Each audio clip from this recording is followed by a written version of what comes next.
When I first started my plant journey, I would run into the term Lechuza PON everywhere. And I always would wonder, what is Lechuza PON? Like, what is it actually made out of? Like, what are the different components? And is it really worth the hype? So, over the past 10 months, I wanted to find out for myself if PON is really worth the hype. But it is really expensive. So, I also wanted to come up with a dupe that was cheap, just as effective, and easy to make. And this is the exact same mix that I use for all of my plants. Here I showcase my pink diamond, and you can see that all of my plants are inside this pond mixture that I find to be really pretty. So let's first take a step back and talk about semi-hydro. Semi-hydro is whenever you're growing a plant in just basically water and some kind of rock substrate. When I first started with semi-hydro, I started with LECA. Some of the issues that I found with LECA was that it dried out a little too fast for the root system on some plants. So if it has enough roots to be more developed, the plant's going to be just fine. But if it's really delicate or a small root system, the moment the leca gets a little too dry, those roots are just going to just crisp. So then everybody kept telling me, oh, you should try PON, you should do Lechuza PON. And I was like, all right, let me give it a shot. And then it turns out that was near impossible to find that substrate here in the US. I went to Amazon, always sold out. And then the only like non-Amazon vendor, it was like a $25 shipping, and it was like the little bag. It was just ridiculous. So I ended up purchasing this. This is one of their side containers. It has been with me almost a year, and I have yet to find some kind of use for it. It was meant to be the long kind, sort of for like a crawling philodendron or something like that. But then I no longer like crawling philodendrons, so I don't know what to do with this. And some of the issue was okay.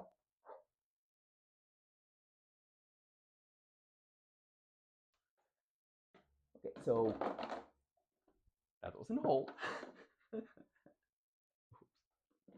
um, some of the issues were that this did not come with enough substrate. I thought if you buy something this big, they're going to send you enough PON to go in it. That was incorrect. They send you two tiny little baggies, you can see there. That's barely anything in it, and I have no idea what they're hoping for. If you're in Europe, this entire conversation makes zero sense to you because you guys have the huge PON Lechuza bags for like $10 just sitting over there in all of your big box stores. I've seen the pictures. So let's talk about the different percentages that are in the actual Lechuza PON brand. So the way they measure this is basically by saying it's 4 parts pumice, is going to be 2 part lava, and then is 1 part zeolite. So they mix all of the 7 parts together, and then they add some slow release fertilizer like an osmocote or something like that. I'm sure it's some kind of branded IP'd fertilizer, and then they mix that all together and they sell it to you. And you should end up with somewhat the same percentages as Lechuza PON. But when I looked into doing that, it just ended up being really, really complicated. It turns out that every single of those pumice have different sizes. So those like lava rock, so those zeolite, all of them had different shippings. Some of them were like prime, other ones weren't. It just became this huge monster to be able to even try to create my own PON. So I was like, okay, there has to be some kind of workaround, some kind of solution. All right, so I'm going to walk you through the process of how I personally mix my PON. It's super simple. We're just going to do the same amount of the two components that we already broke down in the prior segment.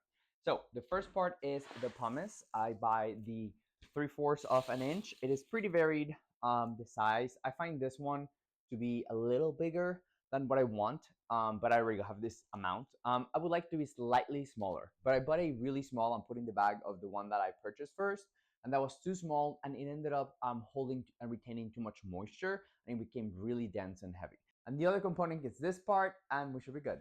So I ended up finding this container of just like a bonsai mix that already came with somewhat the parts that I needed.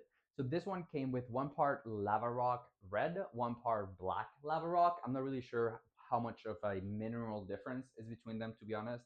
And then it also has a 1 part zeolite, and then it had a 1 part my phytum.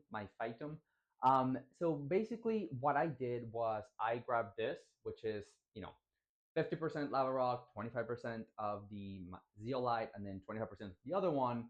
All right. And so personally, I recommend that you put your bag that you're gonna use to wash your mix into some other plastic container.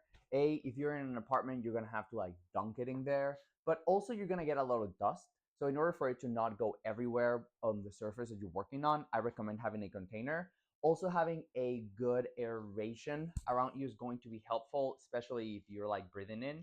So you can use a mouth cover, or I have a fan in front of me right now, just blowing everything to the side. So we're just going to do very simply one of this and another one of the pumice. So how much, how many parts, it doesn't matter as long as you're doing the same of both. One of pumice and one of the other one. So at this point, you're going to want to try to mix it, but that's just going to create a lot of dust. So just wait until it's damp. As you can see in the container underneath, there's already a lot of dust that is being collected, and we just don't want that to just go everywhere. So whether you're just using LECA just for semi-hydro or you're making your own pond mix, something that's going to be a constant is they're going to come dirty.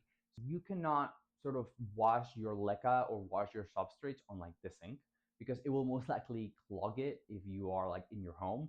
Ideally, you can go outside with a hose or somewhere and you can just sort of hose it down. I personally recommend that you get one of these. This is a brewer's bag. Oop, and it works really, really simple. You basically just put in here the mixtures however much you want to do.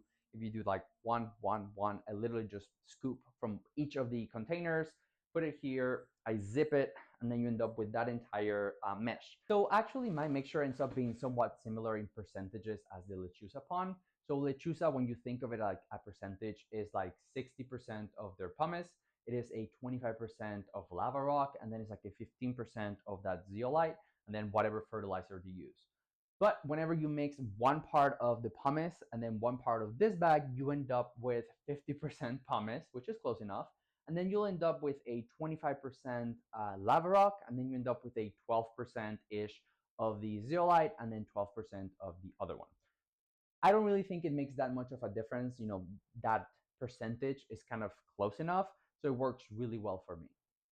So now let's talk about the pro and the cons about using your homemade pond. So in the pro category, it's going to be that you can use this with basically any house plant that you're most likely going to bring home. I use it for my alocasia, my philodendron, my homalomina. Literally anything that comes into my plant room is most likely going to be put into this mixture because it reduces the amount of pests.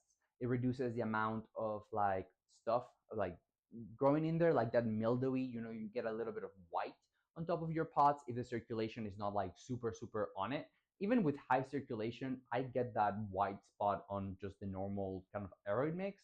So this completely prevents that. Another pro of you doing your own mixture is basically being able to save money because now you can buy these two big containers, these bags, you mix it all, you do like one big batch. And then what you can do, what I do is just store the remainers in that same brewing bag, and I just scoop out of that bag. I keep cleaning it. You're going to see that sometimes more sediment kind of like comes out even though you cleaned it.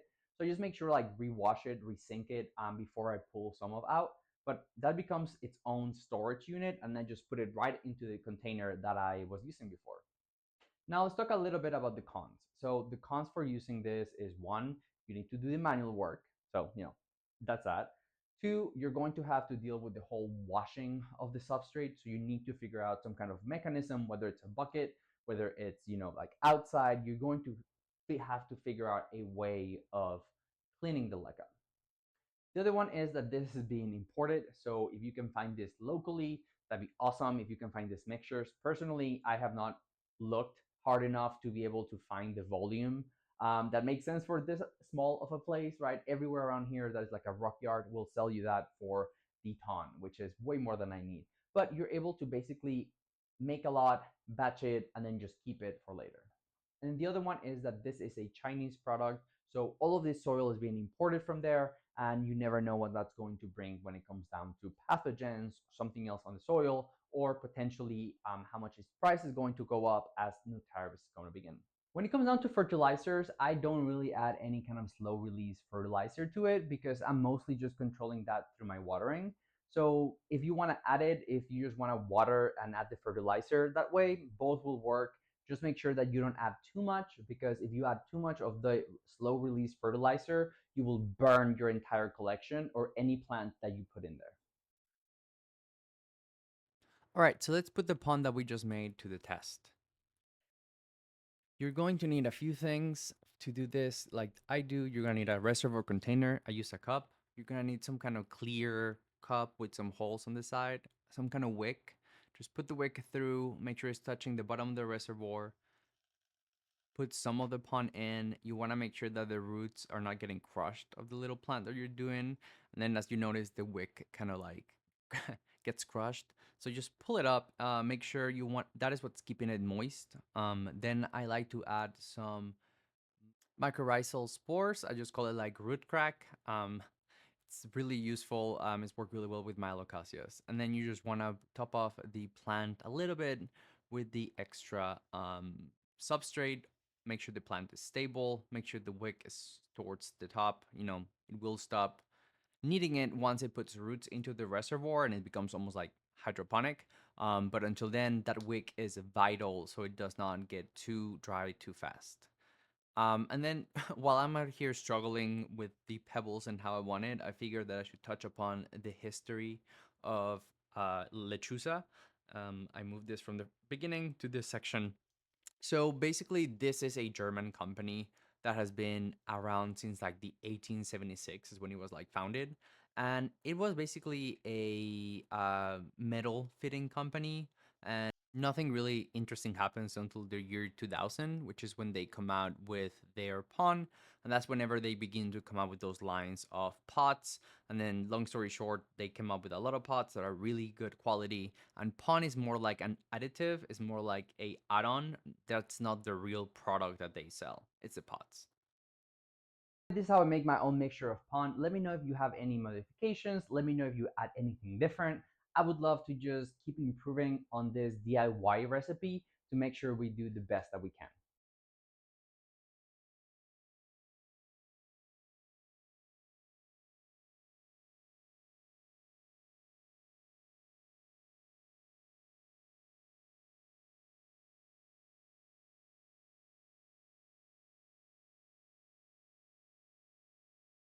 This is what happened.